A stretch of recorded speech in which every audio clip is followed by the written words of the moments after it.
بسم الله الرحمن الرحیم. انا لله و انا الیه راجعون. شهادت هموطنان و فرزندان صدیقی سرزمین را خدمت خانواده محترمشان و ملت شهید پرور افغانستان تبریک و تسلیت عرض می کنم. افغانستان در ماه‌های گذشته جنگ‌های فراوانی را شاهد بود و مردم ما در اقصا نقاط مختلف مقاومت کردند و استادگی نمودند، تا اینکه متاسفانه به دلایل مختلف جنگ به نقطه‌ای رسید که افغانستان در تنگنای سقوط قرار گرفت. در آخرین نقطه مردم با عزت ما از بدخشان تا تخار، از کاپیسا تا اندراب مقاومت‌های خود ادامه دادند تا بالاخره مقاومت به جغرافیای اندراب و پنجشیر رسید. جبهه مقاومت ملی به خاطر دفاع از عزت، سلامت، استقلال، آزادی و عدالت مبارزه خود به خاطر دفاع از این ارزش‌ها شروع کرد.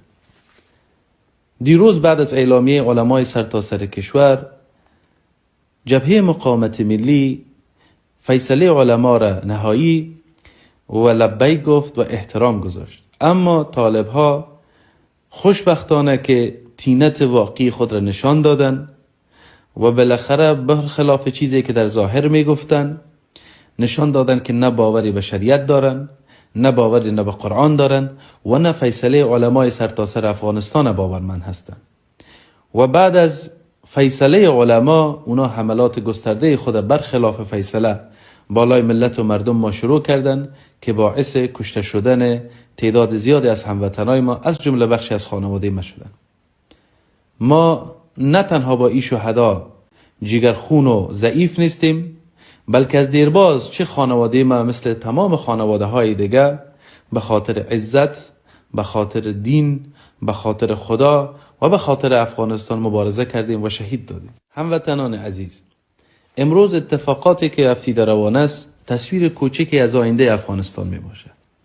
آینده که بیگانه ها به کمک این افرادشان، به کمک این نماینده ها و مزدورانشان می خواهند افغانستان پیاده بکنند. و اوی تصویر نیست که افغانستان یک افغانستان عقب مانده باشه، تاریک، بدور از هر گونه فرهنگ و هنر، اتحاد و اتفاق، و همچنین افغانستانی که در یک انزوای سیاسی اقتصادی توسط دنیا قرار داشته باشه و به انزوا بره و نه کسی با ما کار داشته باشه و نه دیگه افغانستان یک سیاست و برنامه مستقل مربوط خود را داشته باشه.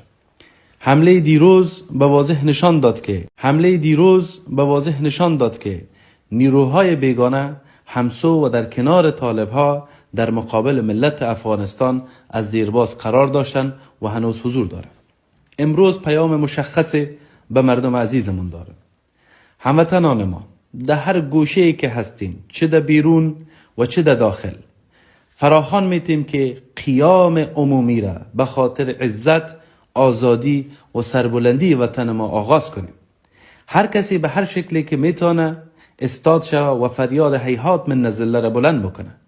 ما در کنار هم میهنان و هموطنان خود به چه شکل کسایی که مقاومتگر هستند و تا امروز و امی لحظه‌ای که صحبت میکنم در دره در جغرافیای هندوکش، پنجشیر و اندراب هنوز حضور دارند و هنوز مقاومت دارند، و چه مثل خواهران با عزت ما که در هرات و کابل صدای فریاد دادخواهی خود بلند کردند، و چه مثل هموطنان ما که در بیرون با تظاهرات صدای بر حق مردم ما در بیرون شدند. ما با شماستیم و از شما تشکری میکنیم و در کنارتان استاد میشیم. و خواهش ما است که هر برادر و خواهر ما در هر گوشه ای وطن که هست به هر شکلی که میتونه به خاطر نجات وطن از او تصویری که پیشتر گفته شد به پا خیزه، استاد شوه، قیام بکنه و مقاومت بکنه. کسانی که به شکل مبارزه مسلحانه میتونن ما در کنارشان حضور داریم. کسانی که تظاهرات میکنن ما صدایشان میشیم و در کنارشان هستیم و از اونها حمایت میکنیم و به خاطر نجات وطن تا آخرین لحظه در کنارشان حضور میداشته باشیم. صحبت دومم با جامعه جهانی است که متاسفانه با ایجاد فرصت غلط و طالبها، ایجاد دادن فرصت سیاسی باعث شد که اونا هم جرأت سیاسی پیدا بکنن و هم به دنیا این قسم نشان بدن که تغییر کردن، در حالی که طالب به هیچ عنوان تغییر نکرده، بلکه ظالمتر، قسی القلبتر، افراطی تر و متعصب تر از دیروز امروز قدم گذاشته و مشاهدی است. لذا امروز مردم افغانستان قضاوت دنیا و همسایگانش سیل است که کی به عنوان دوست واقعی در کنار مردم افغانستان و در مقابل این گروه های مزدور حضور پیدا میکنه و قضاوت تاریخ و مردم افغانستان انجام خواهد شد و خواهند دید که دوست واقعی مردم افغانستان چه کشورهای خواهد بود. روی صحبت دیگر ما با او عده از افرادی است که در کنار طالبا قرار گرفتن به نیت ای که در مقابل تجاوز جهاد میکنن.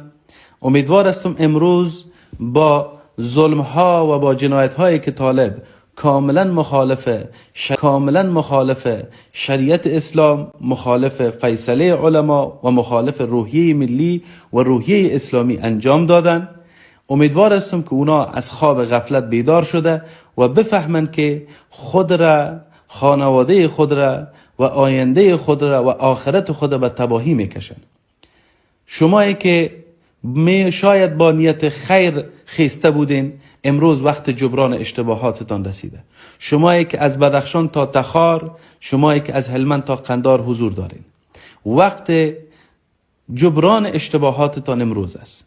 در کنار مردم ملتتان قرار بگیرین، از خداوند عفو بطلبین که دست به خون بیگناه دراز کردین و هنوز خداوند به شما فرصت ایره داده تا اشتباهاتتان جبران نموده و دنیا و آخرتتان آباد بسازین. امیدوار هستیم که با درک درست از اوضاع و شناخت دقیق دشمن شما به اشتباهاتی که تا حال انجام شده بیشتر از این مرتکب نشین.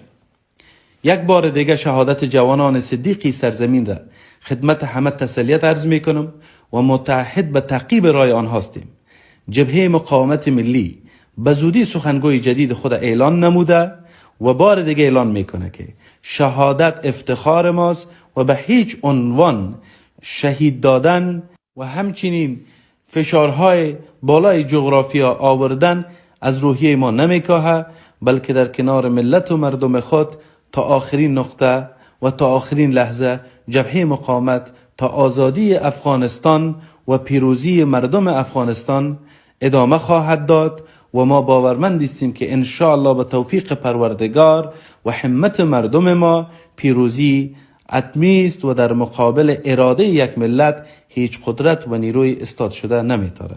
و السلام علیکم و رحمت الله و برکاته.